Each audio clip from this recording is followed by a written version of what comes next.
ఇప్పుడు మీ మీ దగ్గర మీ ఎమ్మెల్యే తెలంగాణ స్పీకర్గా ఉన్నారు. ఆయన వచ్చిన తర్వాత మీ దగ్గర ఏమన్నా అభివృద్ధి కార్యక్రమాలు కానీ పనులు కానీ ఏమైనా జరుగుతున్నాయా? అంటే మీరు చెప్పే సమస్యలకు రెస్పాన్స్ ఎట్లా? అభివృద్ధి కార్యక్రమాలు అయితే జరుగుతున్నాయి సార్ ద్వారా అయితే. సార్ అయితే ఎప్పుడు ఇందిరా మిల్లులు ఇచ్చిండ్రు సార్.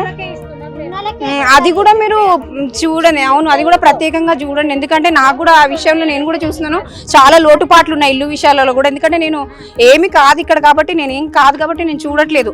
మనం లోతుగా వెళ్ళి అక్కడ ఆ రిపోర్ట్స్ అనేది తీసుకుంటే, అక్కడ ఇల్లుల విషయం సంబంధించి రిపోర్ట్స్ అనేవి ఓపెన్ చేస్తే అక్కడ మనకి విషయాలు తెలుస్తాయి. ఎవరికి వచ్చినాయి, ఉన్నోళ్ళకి వచ్చినాయా, లేనోళ్ళకి వచ్చినాయా, ఇచ్చిన వాళ్ళకే ఇచ్చిండ్రా, లేనోళ్ళకి ఇచ్చిండ్రా, ఇక్కడ ఉన్నోళ్ళు ఎంతమంది, లేనోళ్ళు ఎంతమంది, అవన్నీ గ్రహింపులోకి తీసుకొని అప్పుడు మీరు ఈ మిషన్ ని సక్సెస్ చేస్తే ఇల్లు విషయంలో కూడా సక్సెస్ ఉంటుంది. కానీ చాలా మందికి అయితే ఇల్లు వచ్చాయి.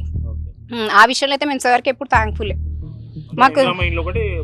ఎందుకంటే సార్ వచ్చి పర్టికులర్ గా చూసుకోలేరు, ఆయన అపాయింట్ చేయగలుగుతాడు. ఆయనకు ఆల్రెడీ ఆయన డ్యూటీస్ ఆయనకు ఉన్నాయి. సో అన్నీ మనకి చూసుకోలేదు కదా, విలేజెస్ లోకి వచ్చి ఆల్రెడీ అపాయింట్ చేశారు కాబట్టి వాళ్ళు ఉన్న లీడర్స్ కరెక్ట్ గా చేయాలి వాళ్ళ పని.